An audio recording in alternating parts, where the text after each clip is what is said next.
Right, hi guys. So here we are again, back with the BSA Goldstar. Now today's video is going to be a comparison between two bikes, and I know what you're thinking. He's going to pull out his Interceptor, isn't he? But you'd be very wrong with that. And this is more of a comparison between two bikes which are very closely matched, but one of the bikes has had a bit of work done to it. Can you tell what it's going to be yet? So we got the standard Silver Legacy model.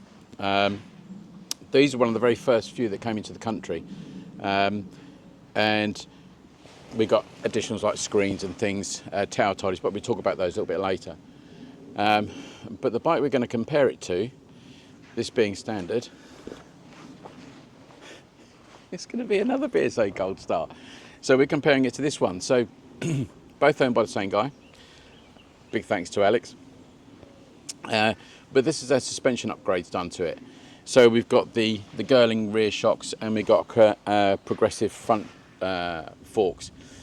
And I thought we'd just give them a good run out and then just see what the difference is between the two suspension setups. As if it makes a difference, if it's better, worse, not any great difference.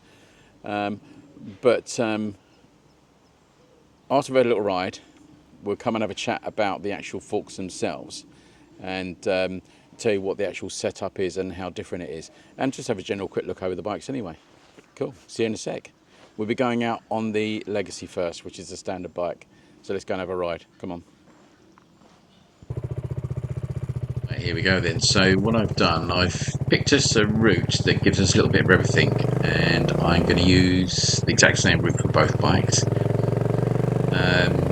So we've got some speed humps when I get into town, and we've also got there's really odd undulations in the road on the bend, which I do from both directions. I do it going away and then coming back. And those sort of undulations, where you get a bit of subsidence in the road, and it doesn't matter how often the council fill it in, it always comes back. So we've got those bits to do. And then there's a nice sort of washboard section of road. It's quite a slow bit of road, but it'll be a good test for those little quick bumps and whatever you have in a road, just to see where that energy comes, whether it comes through me or it goes through the bike, and the bike arrests it really well. It's really nice to get back on the BSA, because that's a fantastic engine. I know it's been used. When I was talking to Alex, he has a bit more knowledge on that engine, and because he's done a bit of research on it, and that's used in the Funduro, the old B&W 650 Funduro. So it's quite a well tested engine, but yeah, it's got a great sound. Both his bikes have the baffles removed, but strangely my mic did manage to control the noise in this one, so I was quite pleased with that.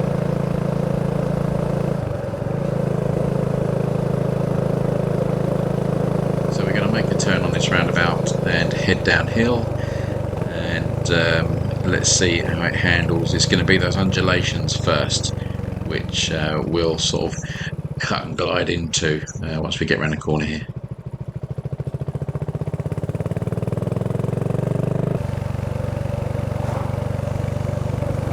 Here we go.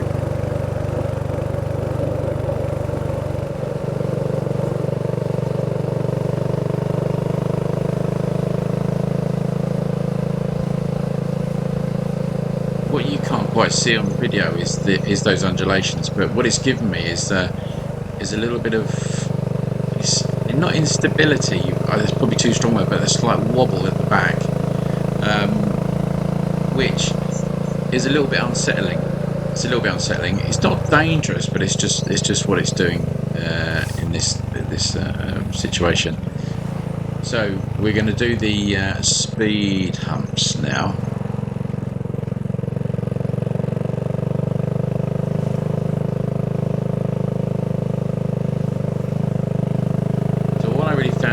Was that there's a bit of bounce on the back. The damping wasn't that good. It's not bad, it's just you can feel the bounce, and it had sort of one or two extra bounces. But those speed humps are those long. I like those speed humps. Great for testing bikes, and there's a big one here over the zebra crossing. But yeah, it's just got that bit of bounce in that suspension.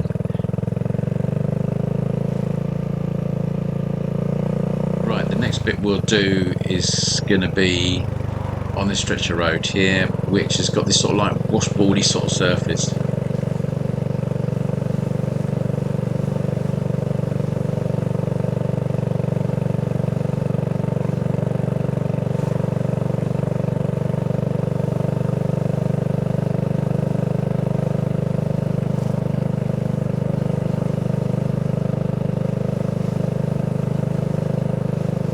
Slightly easy to see towards the end there, but that's coming through my hands and my wrists, and it reminds me a bit of my Bonneville.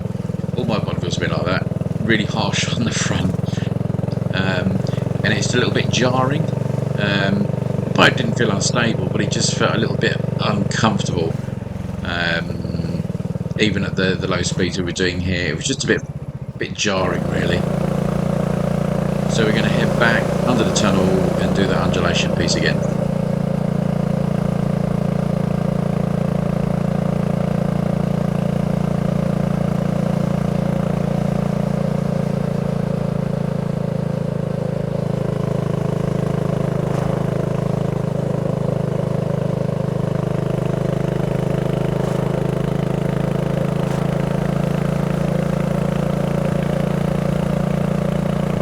Just that little bit of wobble in the back, and I know that we checked the tyre pressures on this base, but they're both running Pirellis as standard, but there's just that wiggle in the back on this bike.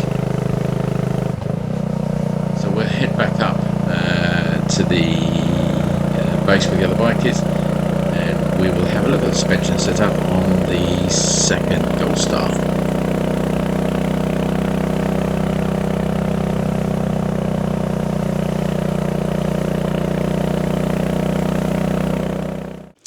So let's have a look at the front setup. So obviously you can't really see much on the front forks here, but these are the TEC and they come as a cartridge. But what you do get with these is adjustable for preload on the springs here. Can't do anything to the damping. But these TEC are a company, they're based in Newcastle upon Tyne, sorry, get that right. And actually, do you know what, the cost of the cartridge is actually pretty good. They're not a difficult fit if you know, reasonable in terms of mechanical knowledge. £139 a pair, so that's actually pretty good. And then we've got the rear shock, which are the more classic styling, I suppose you'd say, the Girling type, and these are only £79 a pair. I think you got the VAT on top of that as well. If you compare that to the standard, I mean, I don't actually mind the standard, to be honest with you. I sort of quite like that, but yeah, people that really want the classic look, then they will go for the Girlings. And then at that price, and rear shocks are really easy to change.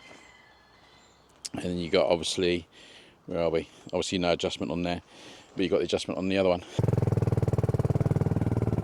Right, round two, and let's see what this different suspension setup feels like. Do exactly the same course, and I cut it to the key points really. I know it's difficult to see anything really on the video, but you can trust me, it's quite noticeable, the undulations and the rumples and everything in the roads, which you might not see so well on the camera, because these action cameras do just flatten everything out really.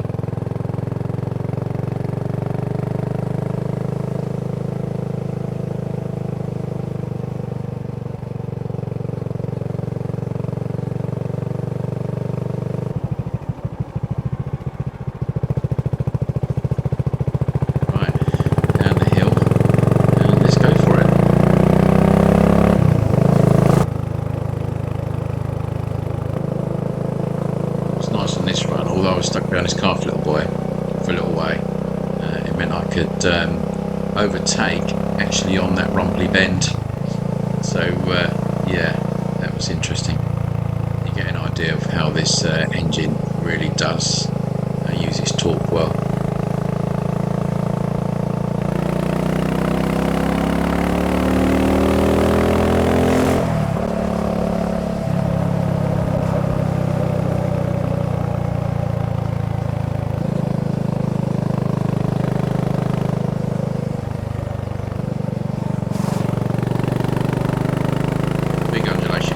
That lorry went past, but there was no wiggle in this.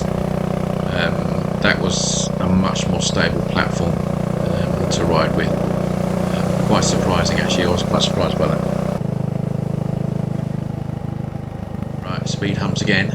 We get those 2 speed humps and the last one at the zebra crossing.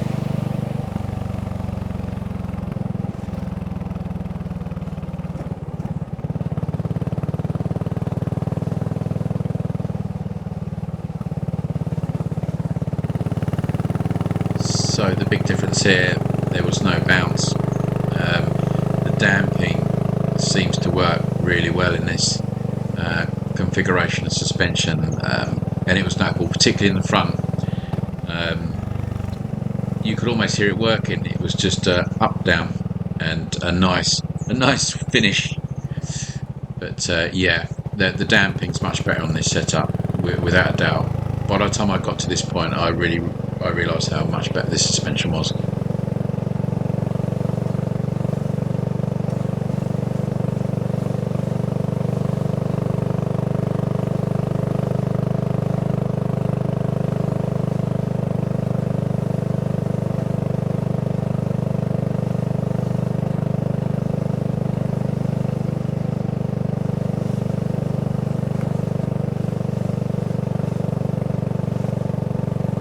So the major difference here is that I'm not getting the jarring through my hands. I mean, the bike is, you know, bouncing a bit along here, but it's very controlled. The bouncing is working on the bike, not through my hands, my wrists, and I'm not feeling it like I was through the other bike. So that was probably the most noticeable thing, was that effect. So back through the undulations again.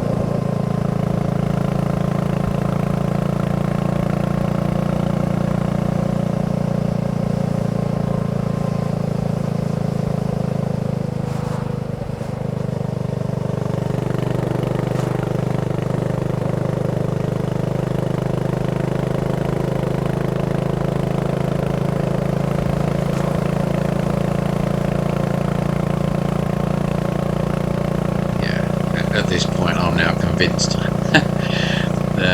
and that's the usefulness of riding back to back. I think going straight from one to the other.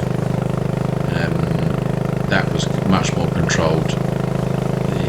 I think it's important to stress that the other suspension isn't bad, but this is better. This is better. But we'll take it up the hill, and I'll have another chat between the two bikes. So there we are, 2 Goldstars, one with suspension mods, one without. Do I think it was worth the swap? Yes, that's unequivocal yes.